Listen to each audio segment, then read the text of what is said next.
Okay, so basically, it says structural isomerism and stereoism should be considered when answering this question. A set of isometric hydrocarbons all contain 4.3 by mass hydrogen and all react with bromine.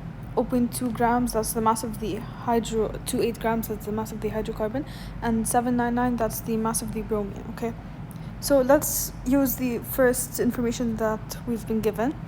Now it said it's a hydrocarbon. So what hydrocarbons do we have? A hydrocarbon could either be an alkane or an alkene, right? Now if there's 14.3% by mass of hydrogen, and this is a hydrocarbon, so it only contains carbon and hydrogen, so what's the percentage of carbon? It would be 100 minus 14.3, that's the percentage of carbon. That is 85.7.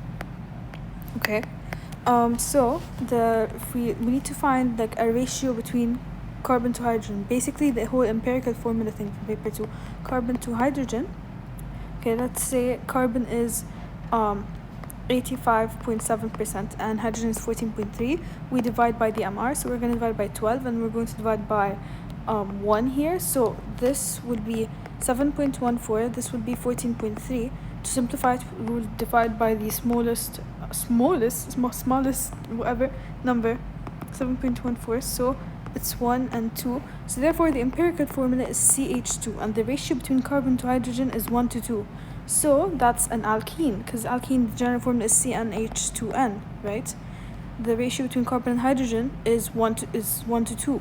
So this told us that the hydrocarbon is an alkene.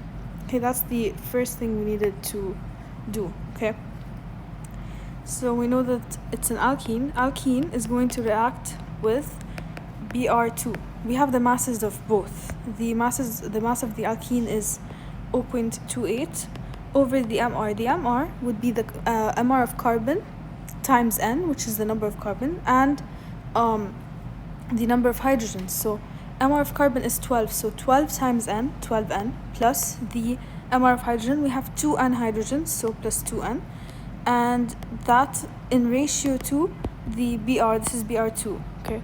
The mass of the Br is 0.799, and the MR would be Br from the periodic table, it's 79.9. Now since this is Br2, so you have to multiply by 2, okay? And then we have to cross multiply and find N, basically. So 0.28 times 79.9 times 2, divided by 0.799. So basically 14N is equal to 56. So N is equal to 56 divided by 14. N is equal to 4. So we have a so our alkene is C4H10. It's butene. Now we need to find the structural and stereoisomers for the butene. Okay, so first one would be but1ene, CH2 double bond CH, CH2, CH3. That's butene. Another one would be but2ene, so it's CH3, C, and then we have CH3 again, and then we have a hydrogen and a hydrogen. Now you can see this has different groups attached, so it can form cis-trans isomers. So basically this is cis or trans but2ene, right? Now we need to look at other isomers. What if it's like methyl propene? So if it's like CH3, C with a methyl group, double bond, 1, 2, 3, 4. So it would be CH2. Okay, that's methyl propene. So that's the third isomer. It could be something else. Let me think. There's one more, guys. This is the first one, second, third. Oh yeah, just these, so it's 4. So answer is therefore C. Yeah.